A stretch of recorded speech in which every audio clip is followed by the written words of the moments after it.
ভারতের ওড়িশা রাজ্যের সমুদ্রবর্তী শহর পুরী এমন একটি স্থান যেখানে ইতিহাস, আধ্যাত্মিকতা এবং মানুষের অগাধ বিশ্বাস প্রতিদিন একসঙ্গে শ্বাস নেয়।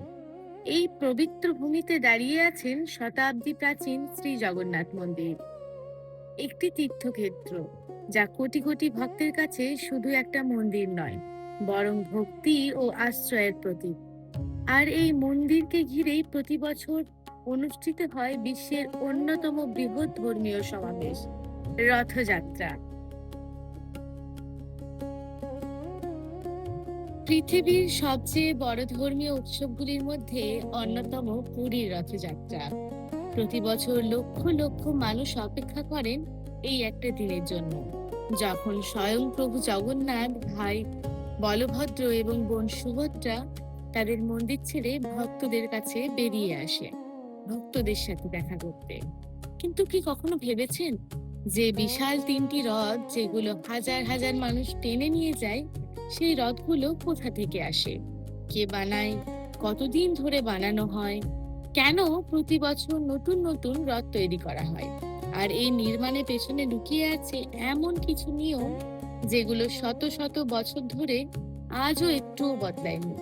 আজকের এই ডকুমেন্টারিতে আমরা জানবো পুরীর রথ নির্মাণের সম্পূর্ণ ইতিহাস, কেন প্রতি বছর নতুন রথ তৈরি হয়, ভারতের বহু মন্দিরে রথ বছরের পর বছর ব্যবহার করা হয়, কিন্তু পুরীর ক্ষেত্রে বিষয়টি সম্পূর্ণ আলাদা। প্রতি বছর সম্পূর্ণ নতুন কাঠ দিয়ে তিনটি নতুন রথ নির্মাণ করা হয়। এটি বহু শতাব্দী ধরে চলে আসা এক ঐতিহ্য। ধর্মীয় বিশ্বাস অনুযায়ী জগন্নাথ দেবের রথ মানুষের শরীরের প্রতীক। যেমন মানুষের দেহ নশ্বর, তেমনি রথও প্রতি বছর নতুন করে নির্মাণ হয়। এটি জীবন, সৃষ্টি, ক্ষয় এবং পুনর্জন্মের এক প্রতীকী ব্যাখ্যা। প্রতি বছর রথযাত্রাকে কেন্দ্র করে দেশ বিদেশ থেকে লক্ষ লক্ষ ভক্ত ও পর্যটকের সমাগম হয় পুরীতে। এই কয়েক দিনের মধ্যে গোটা শহর যেন পরিণত হয় এক বিশাল ধর্মীয় উৎসবের মঞ্চে। ভক্তদের অগাধ বিশ্বাস ও ভালোবাসায় নিদর্শন হিসেবে প্রতি বছর পুরীর জগন্নাথ মন্দিরে জমা পড়ে কয়েকশো কোটি টাকা।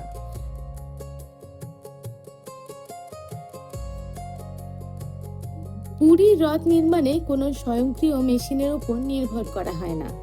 শতাব্দী প্রাচীন ঐতিহ্য অনুসরণ করে দক্ষ মহারানা কারিগররা নিজেদের হাতেই ধাপে ধাপে গড়ে তোলেন এই বিশাল রথের। সবচেয়ে বিস্ময়ের বিষয় হলো রথ নির্মাণে আধুনিক মাপজোকে যন্ত্রের ব্যবহার অত্যন্ত সীমিত। রথের প্রতিটি অংশ অত্যন্ত যত্নের সঙ্গে কেটে ঘষে এবং একটির সঙ্গে আরেকটি জুড়ে দেওয়া হয়। কাঠে ফুটে ওঠে অসাধারণ সব অলঙ্করণ ও নকশা। ছেনি হাতুড়ির সাহায্যে দক্ষ কারিগররা খোদাই করে এমন নিখুঁতভাবেই সম্পন্ন করেন।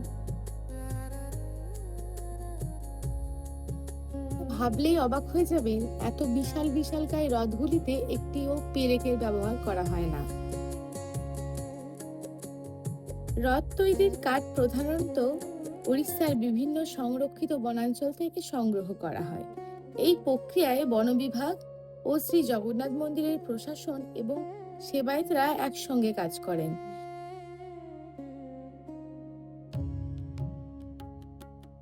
সব গাছের কাঠ রথ নির্মাণের জন্য উপযুক্ত নয়। প্রথা অনুযায়ী নির্দিষ্ট প্রজাতির কাঠই নির্বাচন করা হয়, যেমন ধৌচা, ফাসি, আসন ও সিমিলি। প্রতিটি কাঠের ব্যবহার বহু প্রজন্ম ধরে নির্ধারিত নিয়ম অনুযায়ী হয়ে আসছে। রথ নির্মাণের জন্য যে সমস্ত কাঠগুলি নির্বাচন করা হয়, সেই কাঠগুলি যে সে কোটার দিয়ে কাটা হয় না, সোনার কোটার দিয়ে সেই কাঠগুলি কাটা হয়। তার আগে ভগবানের গায়ে সেই কোটারটি ঠেকানো হয়। প্রতি বছর অক্ষয় তৃতীয়ার দিন থেকেই শুরু হয় রথযাত্রার প্রস্তুতি। রথের তৈরির সময় প্রতিটা কারিগর শুদ্ধাচার পালন করেন। তারা একসাথে খেতে বসেন। সেই সময় যদি কারো বাড়িতে কোনো অমঙ্গল ঘটে, তাহলে তাকে সেই বছর রথ তৈরি করা থেকে বিরত থাকতে হয়। রথ নির্মাণের সব থেকে গুরুত্বপূর্ণ দায়িত্ব পালন করেন মহারানা সেবকরা। এটি কেবল একটি পেশা নয়, এটি উত্তরাধিকার সূত্রে প্রাপ্ত সেবা। বাবার কাছ থেকে ছেলে, আবার তার পরের প্রজন্ম, এইভাবেই শতাব্দীর পর শতাব্দী ধরে এই জ্ঞান প্রবাহিত হয়েছে। সবচেয়ে আশ্চর্যের বিষয় হলো অনেকেই আধুনিক কৌশলগত নকশা ব্যবহার করেন না।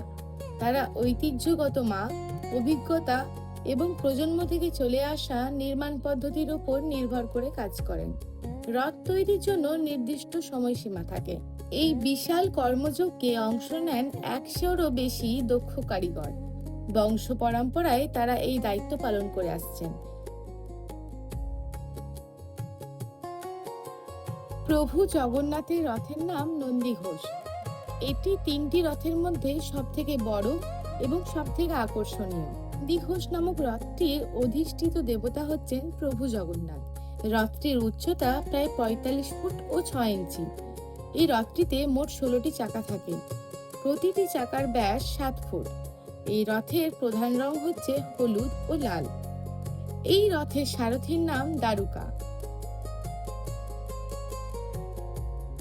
রথটিতে মোট 4টি সাদা ঘোড়া আছে। এরা হলো শঙ্খ, বলাহক, শেখ ও হরিদাস। এর ধ্বজার নাম ত্রৈলোক্য মোহিনী। রক্ষাকর্তা হলেন গরু। রাশির নাম শঙ্খচূড় নাগ। পার্শ্ব দেবতা 9 জন, যাদের মধ্যে বরাহ, নৃসিংহ, রাম, নারায়ণ, কৃষ্ণ প্রমুখের রূপ অন্তর্ভুক্ত। এই রথটি নির্মাণের জন্য ধৌচা, ফাঁসি, আসন সহ বিভিন্ন কাঠ ব্যবহার করা হয়। নন্দীঘোষ শুধু 3টি রথের মধ্যে সবথেকে বড় রথ নয়, এটি ভগবান জগন্নাথের বিশ্বজনিতার প্রতীক। লক্ষ লক্ষ ভক্ত এই রথের দড়ি টেনে নিজেদের ধন্য মনে করেন। সুভদ্রা দেবী যে রথটিতে অধিষ্ঠান করেন তার নাম হচ্ছে দর্পদলন। এর উচ্চতা প্রায় 43 ফুট 3 ইঞ্চি। রথটিতে চাকার সংখ্যা 12টি। প্রতিটি চাকার ব্যাস প্রায় 7 ফুট। রথের প্রধান রং কালো ও লাল। সারথি হলেন অর্জুন। ঘোড়ার সংখ্যাও এখানে সমান 4টি। 4টি ঘোড়ার নাম রচিকা, মচিকা, জিতা ও অপরাজিতা। ধ্বজার নাম নাদাম্বিকা। রক্ষাকর্তা হলেন স্বয়ং মা দুর্গা। রাশির নাম স্বর্ণচূড়া নাগ। পার্শ্ব দেবতা হলেন চণ্ডী, চামুন্ডা, মঙ্গলা, বারাহী প্রভৃতি শক্তিরূপ। বিশেষত্ব হচ্ছে এই রথ দর্পদলন শব্দটির অর্থ হচ্ছে অহংকার বা গর্বকে দমনকারী। এই রথ মানুষের অন্তরের অহংকার, ত্যাগ ও ভক্তির পথে চলার প্রতীক হিসেবে বিবেচিত হয়। ভগবান বলভদ্রের রথের নাম তালধ্বজ। শক্তি, স্থিতি ও ধর্মরক্ষার প্রতীক হিসেবে এই রথকে দেখা হয়। এই রথের বৈশিষ্ট্য হচ্ছে এই রথের উচ্চতা 44 ফুট 2 ইঞ্চি। চাকার সংখ্যা 14টি। প্রতিটি চাকার মধ্যে ব্যাস হচ্ছে 7 ফুটের। রথের প্রধান রং হচ্ছে সবুজ ও লাল। সারথীর নাম মাতালি। 4টি ঘোড়া এই রথেও থাকে।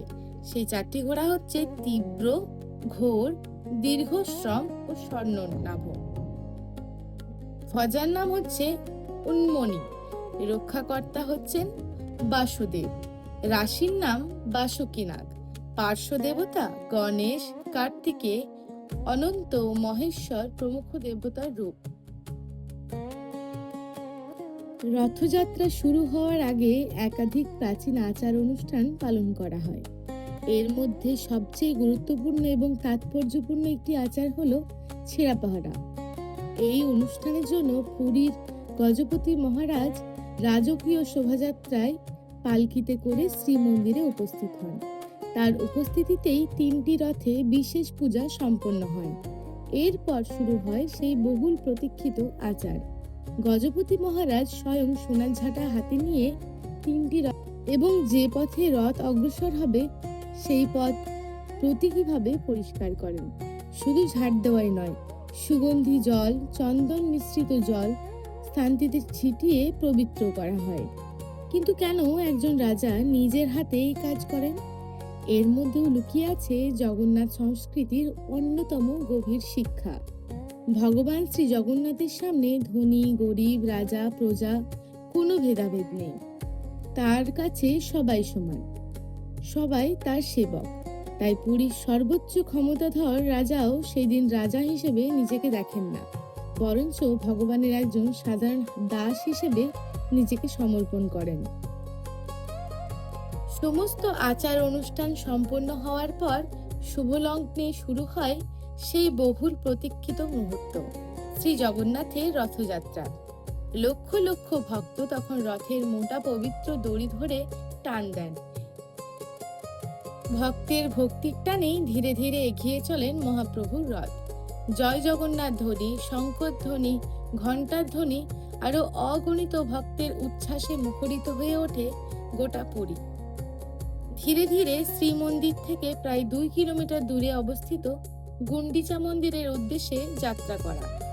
ভক্তদের কাছে এই মন্দিরই পরিচিত মাসির বাড়ি নামে।